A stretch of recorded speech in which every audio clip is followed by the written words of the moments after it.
Olá, bem-vindos ao canal. No vídeo de hoje, falaremos sobre o caso de Dennis Rader, também conhecido como BTK, um serial killer que cometeu seus crimes nos Estados Unidos entre os anos de 1974 e 1991. Se inscreve no canal e deixa o like para ajudar.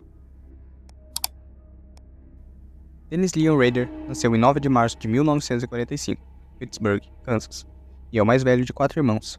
Em sua infância, sempre gostou de romances policiais e materiais investigativos. Quando adolescente, ele espiava mulheres trocando suas roupas, invadia casas para roubar e torturava animais. Quando iniciou sua carreira criminosa, ele já estava casado há 3 anos com Paula.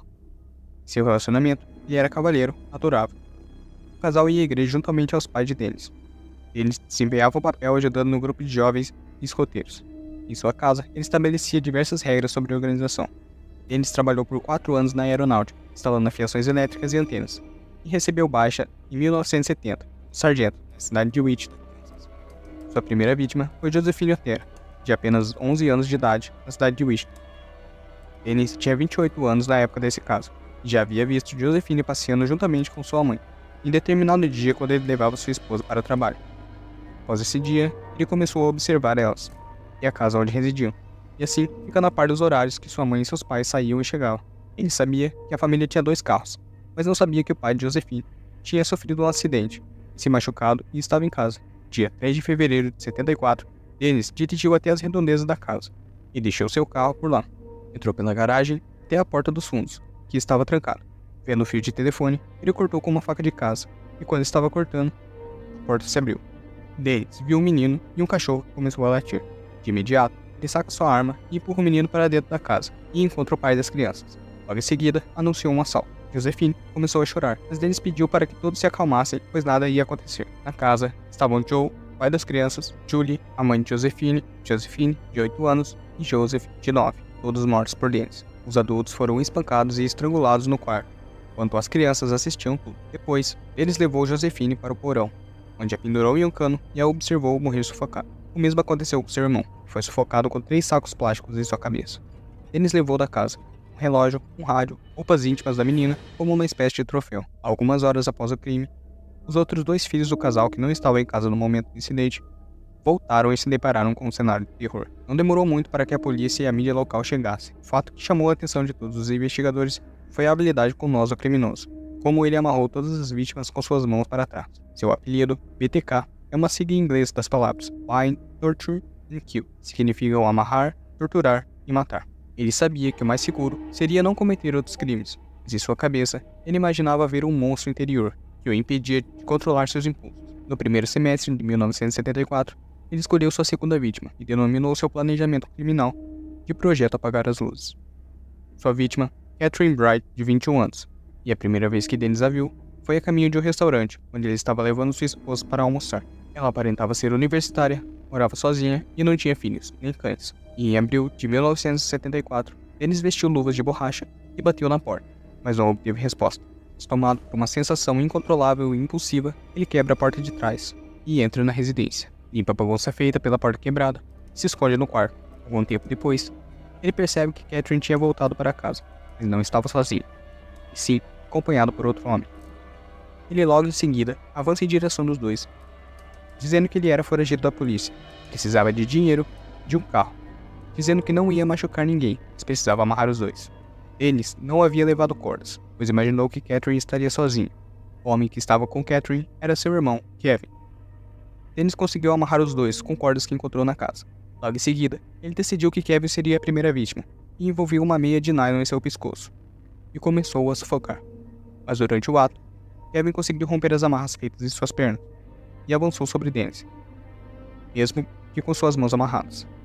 Dennis sacou sua arma e desferiu um disparo em Kevin, que o atingiu de raspão. E então, novamente, ele avançou sobre o assassino, conseguindo romper as amarras de seus pulsos. Com Kevin agarrando sua arma, os dois entraram em uma luta corporal, que levou alguns segundos, até BTK recuperar sua arma e balear Kevin no rosto. Logo em seguida, ele foi até o próximo quarto, onde estava Catherine, e enrolou seu pescoço com um pedaço de pano. Começou a puxar, mas ela lutava muito, então ele a esfaqueou várias vezes, até que ela ficasse impossibilitada de lutar. No entanto, Dennis ouviu um barulho no outro cômodo, e chegando até lá, viu que a porta estava aberta e Kevin não estava lá.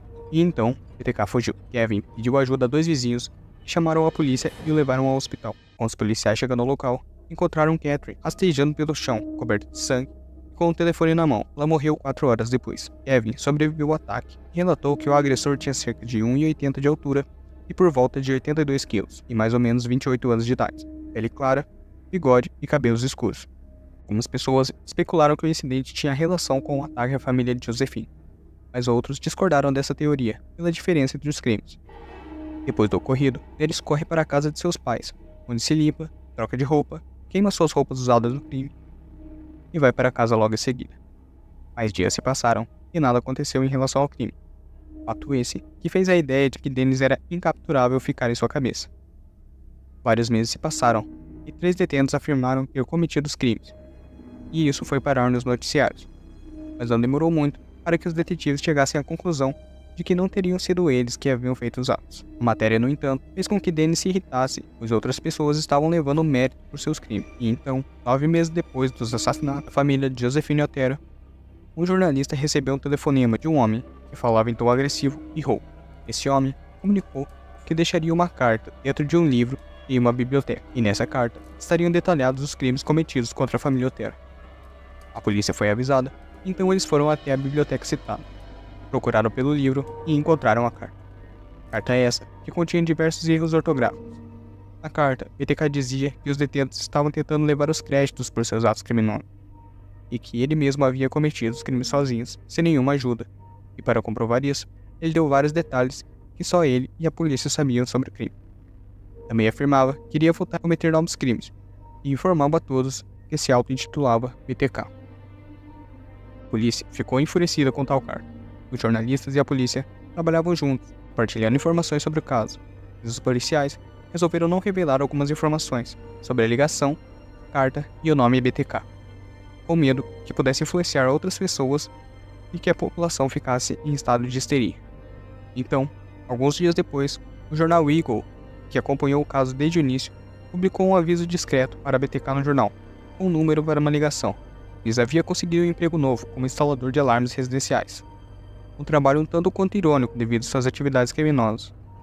Porém, em dezembro de 1974, uma jornalista publicou uma carta escrita por BTK no jornal, dizendo que havia conseguido uma cópia de uma fonte anônima. Após a publicação da matéria, as linhas telefônicas ficaram congestionadas, com denúncias de pessoas que poderiam ser os possíveis autores dos crimes, mas de nada adiantou, pois afinal, Dennis continuava livre. Dennis continuou seu trabalho de instalação de alarmes tranquilamente e vivendo sua vida de maneira comum, até março de 1977, onde ele decidiu que cometeria um novo crime, se arrumando com roupa social, uma maleta e uma foto de sua esposa e filho, que usaria para passar por um detetive procurando por pessoas desaparecidas. Ele havia observado várias possíveis vítimas pelo bairro, e caso não desse certo em um determinado local, ele poderia ir até a próxima vítima. Ele bateu em uma porta, mas ninguém atendeu, seguindo assim para seu próximo alvo, que denominou Projeto Blackout. Enquanto andava pela rua, ele encontrou um menino com uma lata de sopa na mão.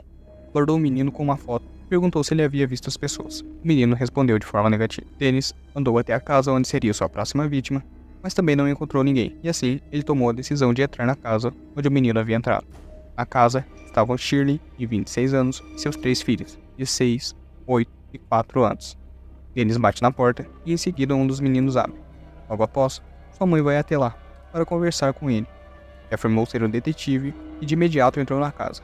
Pegou sua arma e ordenou que Shirley colocasse seus 3 filhos no banheiro e trancasse a porta. Na sequência, ele levou Shirley para um dos quartos e a amarrou, sufocou ela. Durante toda a ação, o telefone tocava sem parar, e deixou Dennis assustado. Então decide fugir, levando 2 calcinhas da mulher. Um dos meninos conseguiu quebrar a janela do banheiro e correu para um vizinho pedir ajuda. Os vizinhos ligaram para a polícia e bombeiros, que tentaram reanimar Shirley, mas já era tarde demais. De início, os investigadores não ligaram o crime à BTK, até notarem os tipos de nós usados para amarrar Shirley. A próxima vítima escolhida por Dennis foi Nancy Fox, de 25 anos, que morava sozinho, sendo assim, aparentemente um alvo fácil para ele. No dia 8 de dezembro de 1977, Dennis avisou para sua esposa que iria até a biblioteca estudar. De fato foi, ficou por cerca de 2 horas, logo após saindo e indo até a casa de Nancy. Foi até os fundos, cortou os fios da linha telefônica, quebrou uma janela e entrou na casa. Se agachou. Nancy de imediato percebeu o invasor em sua casa e o mandou ir embora ou ela chamaria a polícia. Ele respondeu que não iria, pois havia cortado os fios do telefone. e que ele tinha um problema sexual, mas não era um bandido, e que ela ficaria bem. Dennis prendeu suas mãos com algemas e amordaçou sua boca. Prendeu seu cinto e seu pescoço, até ela quase desmaiar. Depois, confessou a ela os crimes que havia cometido. Em seguida, apertou o cinto novamente até que ela morresse. Finalizando o crime, ele roubou sua carteira de motorista e algumas lingeries e foi embora. No dia seguinte, Dennis queria contar seu crime para alguém. Então, por volta das 8h18 da manhã, ele ligou para a emergência e informou que relataria um homicídio. Deu o endereço de Nancy Fox, seu nome completo, e desligou. Poucos minutos depois, a polícia chegou ao local. Percebeu que a casa era extremamente limpa e organizada, e não demoraram para localizar o corpo de Nancy. Dennis, mais uma vez, saiu impune, e isso afetou seu ego. Ele resolveu fazer um poema sobre Shirley, usando carimbos infantis, e no dia seguinte enviou para o jornal Eagle. Mas o poema foi ignorado, pois faltavam poucos dias para o Dia dos Namorados. Como Dennis não havia mandado dinheiro para a publicação, seu poema foi arquivado. Alguns dias depois, percebendo que seu poema não havia sido publicado, decide enviar outra carta ao jornal, informando que ele era autor do texto, e com isso, ficou claro que ele almejava fama. Essas cartas continham diversos detalhes sobre os crimes, detalhes esses que somente os investigadores e ele sabiam, e ameaçou matar novamente.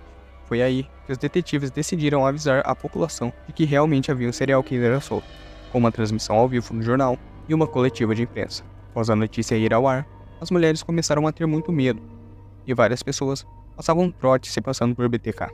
O FBI ainda estava no início de seus estudos sobre serial killers e torciam para que ele desse um deslize, cometesse algum erro, para assim poder capturá-lo. Dennis deu uma pausa em seus atos criminosos, pois sua esposa havia dado à luz ao seu segundo filho, em junho daquele ano, uma garota chamada Carrie. No dia 10 de março de 1978, a polícia prende o primeiro suspeito de cometer os crimes, fazem um teste de sangue e logo percebem que capturaram a pessoa errada. No dia 28 de abril de 1979, Anna Williams, de 63 anos, chega em casa e percebe que tinham roubado dinheiro, joias e uma meia com $35 dentro. E assim que viu que o fio do telefone havia sido cortado, ela fugiu. Um tempo depois, ela recebeu um desenho, onde estava amordaçada em uma cama. No desenho, tinha a assinatura das letras, BTK. Ela entregou tudo à polícia e mudou de estado. Com uma das cartas, descobriram que a cópia havia sido feita em uma biblioteca no centro da cidade, e a outra no edifício de biologia da cidade, fazendo com que os investigadores pensassem que BTK fosse um estudante. Ao longo de 2 anos, a polícia investigou tudo o que pôde, e gastou centenas de milhares de dólares e recursos para tal investigação, mas não encontraram nada. Dennis ficou um tempo inativo e voltou a atacar novamente somente no ano de 1985. Sua vítima era Marion Reed, de 53 anos, uma mulher viúva que morava sozinha. Ela morava a apenas 6 casas de distância de BTK, e ele apelidou seu crime de Projeto Cook. Seu álibi para aquele dia seria um acampamento de pais e filhos, onde ele realmente apareceu com seu filho. Durante o acampamento, ele usou a desculpa de que estaria com dores de cabeça e sairia para comprar um remédio, mas não foi o que aconteceu. Dennis dirigiu até um determinado ponto, onde se trocou, pegou seu kit e dali pediu um táxi, que o deixou a algumas quadras da casa de Marion. Ele andou até lá, cortou novamente o fio de telefone como nos crimes anteriores, invadiu a casa e ficou escondido. Quando Marion chegou, Dennis aguardou para que ela dormisse, e então a atacou e sufocou até a morte. O corpo foi encontrado 9 dias depois em uma vala. Seu corpo estava em estado de decomposição avançada e havia sido atacado por animais. Próximo ao corpo havia uma meia calça cheia de nós. A próxima vítima de BTK foi morta no dia 16 de setembro de 1986. Era uma mulher chamada Vicky, que era casada e tinha 2 filhos. Ela passava boa parte do seu tempo em casa cuidando dos filhos e tocando piano, o que deu a ideia de Dennis de denominar o crime de Projeto Piano. Nesse dia, BTK se passou por um funcionário de linha telefônica e disse que precisava verificar sua linha telefônica. Dennis fingiu mexer no telefone por alguns instantes, mas logo abriu a maleta e sacou sua arma, e ordenou para que ela fosse ao quarto junto a ele. Lá, ele fez sua primeira tentativa de amarrar Vicky, mas ela conseguiu romper a amarração e começou a resistir e lutar por sua vida. Vicky conseguiu arranhar o rosto de BTK. Durante a luta, Dennis viu uma meia calça próximo a ela, passou em volta do seu pescoço e asfixiou. Após isso, ainda tirou algumas fotos Polaroid de seu corpo e permaneceu ali mais um pouco. Quando ele decidiu que queria ir embora, ele pegou suas coisas, roubou o carro dela e se foi. Enquanto ele ia embora, passou pelo marido de Vicky, percebeu que o carro era muito parecido com o de sua esposa, mas havia um homem dentro. Quando Bill, marido de Vicky, foi para casa almoçar, ele percebeu que seu filho estava sozinho. o que era estranho. Ele encontrou o corpo de Vicky cerca de 40 minutos depois, pois BTK havia o posicionado de forma que ficava escondida. Bill ligou para a emergência, mas já era tarde demais. Dennis dirigiu até uma sorveteria, onde jogou sua maleta em uma lixeira e voltou até a casa de Vicky. Abandonou o carro e retornou ao seu veículo. Quando ele estava indo embora, ainda ouviu o barulho de sirenes. A necrópsia foi observado que havia um pedaço de pele embaixo das unhas de Vicky, devido à sua luta corporal com Dennis. A próxima vítima de Dennis foi Dolores, de 62 anos, em 18 de janeiro de 1991. Dolores morava sozinha e Dennis já estava vigiando ela há dias. Ela morava a cerca de 1,5 km de distância da sua casa. Todos os anos, ocorria o encontro anual dos escoteiros, e Dennis usaria isso como álibi. Durante o evento, ele saiu com a desculpa de comprar suprimentos. Foi até a casa de seus pais que estavam viajando. Já na casa, ele trocou sua roupa, pegou seu kit e em seguida foi até a casa de Dolores. Chegando lá, ele percebeu que Dolores estava acordada. Estava em sua cama lendo. Dennis arremessou um bloco de concreto contra a porta de vidro e se despedaçou. Então Dolores corre para ver o que estava acontecendo e se depara com Dennis. De imediato, ela diz que logo um homem chegaria em casa. Mas BTK disse que precisava do seu carro e dinheiro. Depois, algemou em sua cama e a enforcou com uma meia calça. BTK roubou uma caixa de joias, colocou o corpo de Dolores no carro, foi até a igreja na qual possuía as chaves, pois era o líder dos escoteiros. Ele deixa a caixa de joias na igreja e vai até uma ponte, põe o corpo de Dolores embaixo. Depois de tudo isso feito, Dennis voltou para o encontro dos escoteiros normalmente. No dia seguinte, Dennis queria voltar e ver o corpo de Dolores, pois estava curioso para ver como estava a investigação policial. Então, inventou desculpa, saiu do acampamento e parou em uma parada de descanso para trocar suas roupas. Durante essa parada, um policial rodoviário o abordou e perguntou o que ele estava fazendo. Mas Dennis inventou uma desculpa e o policial acabou acreditando. Mas caso revistasse o carro, ia ter encontrado vários pertences de Dolores. Dennis dirigiu até a ponte, tirou fotos do corpo e depois voltou para o acampamento. No mesmo dia, um amigo de Dolores iria até a casa dela para consertar o seu carro, mas chegando lá, percebeu que o veículo não estava e um dos vidros havia sido quebrado. De imediato, ele liga para a emergência. Quando os investigadores chegaram no local, notaram que a roupa de cama havia sumido e o fio de telefone havia sido cortado. O corpo só foi encontrado 13 dias depois. Na data que os crimes contra a família Otero completaram 20 anos, o jornal Eagle resolveu publicar uma matéria falando sobre o assunto, na tentativa de conseguir novas informações sobre o caso. O último crime que os investigadores tinham conhecimento que era da autoria de BTK era o assassinato de Nancy Fox.